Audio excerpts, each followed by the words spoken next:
After my doctor told me I needed a liver transplant, my life entered a completely different phase: preparation. Before you can even be placed on a transplant list, you have to go through an enormous number of medical tests. The doctors need to know that your body is strong enough to survive a surgery like that and recover. So the testing began: bone density scan, urology exam, which was quite painful, cardiac testing, echocardiograms, ultrasounds of my heart, a bubble study where they inject fine bubbles in your veins and they watch them go through the chambers of your heart, EKG, CT scans, a stress test. The stress test was absolutely horrible because they don't want you on a treadmill because they don't want you falling over because you're sick with cirrhosis. So they artificially uh, elevate your heart rate with drugs, and you're lying on a table with 150 BPM, and it feels like you're going to have a heart attack. Horrific. Um, and probably a few other tests I can't even remember. Some of the tests were just uncomfortable, some were just painful, and it was so exhausting having to go to the hospital, making all these appointments and getting all these tests, especially when I was already incredibly sick and um, dealing with these pleural effusions twice a week. It was horrible. And originally, my health insurance arranged for me to have a transplant evaluation at my transplant center, and schedule it for March, like late March of 2023. That was the earliest they could get me in. They always have like a 5, 6 month waiting period. Um, but in mid December 2022, I got a phone call from them and they said, "Hey, we just had a cancellation for tomorrow.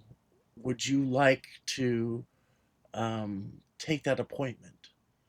And at the time, I was still hoping I could somehow avoid a transplant. And I was extremely afraid of the whole idea. But something in my brain told me to say yes and take the appointment. So I did. The next day, I went up there and met my transplant team for the first time. They were amazing. I met the surgeons, the transplant hepatologist who I had for 3 years following, uh, the pharmacist. They have a special pharmacist at these transplant centers. He's actually a medical doctor too.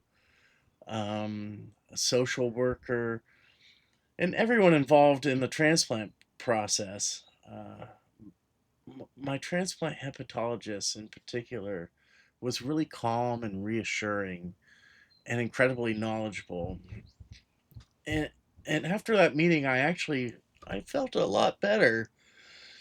For the first time, I felt like there was a plan, and they gave me a list of the remaining tests I needed to complete before I could be listed for transplant. And so I got to work. Um, One thing I remember was the blood work. I remember they had to draw 30 vials of blood at one time. And, you're looking at all these vials. It's incredible. I had to get a long list of vaccinations they require because you're going to be immunocompromised after a transplant. So like I said, I slowly worked through the list, and all while this was happening, my health was getting worse. The pleural effusions continued, thoracentesis twice a week. It was painful, exhausting, and I was getting weaker. And I remember mentally, I was starting to get really depressed. Another thing is when you have cirrhosis, you get insomnia, and I couldn't sleep well at night. I was living through hell, physically, emotionally, mentally. And then one early February morning, I went in to get a thoracentesis with my favorite pulmonologist, and And that is when my hepatologist called the pulmonologist while I was there. And I remember we had a little conference call. My blood labs just came in, and the three of us ended up talking. And my hepatologist told me something that changed everything.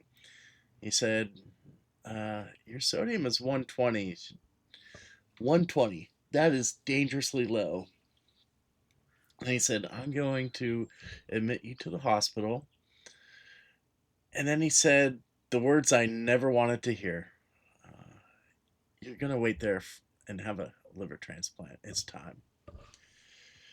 And when he said that, I broke down. I cried because in that moment, I knew I was no longer uh, trying to avoid a transplant. It was inevitable. Um, and I spent about a week in that hospital, and they kind of stabilized me.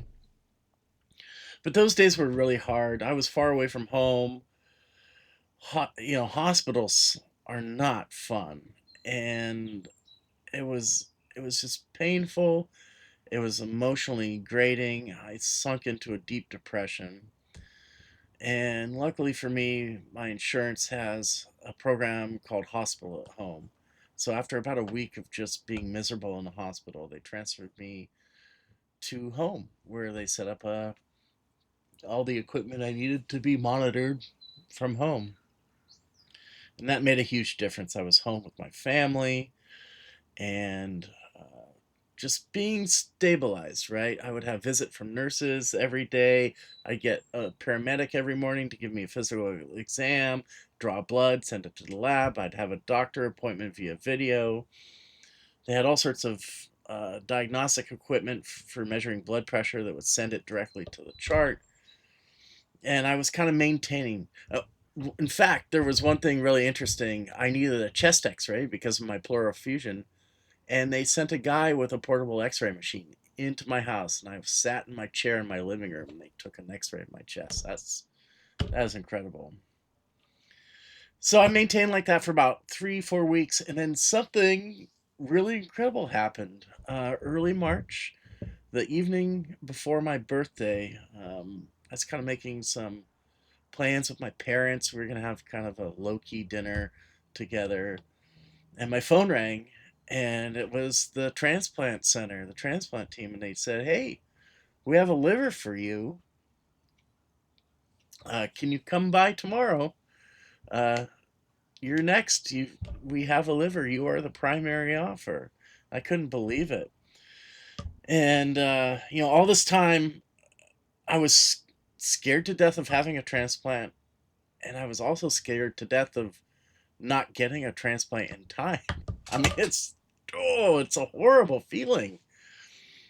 Um, but yeah, I remember feeling relief, fear, gratitude, shock all at once. Um, that phone call means somewhere someone else passed away. So that's kind of heavy too. And thankfully, their family made the decision to donate their organs. So the next day, on my birthday, I went up to the transplant center and I received my new liver. It was the best birthday gift I've ever gotten. And that saved my life. So in the next video, I'll talk about what it felt like waking up the next day with somebody else's liver inside of me, and what it felt like and what recovery was like. So be sure to hit subscribe, and thank you so much for watching.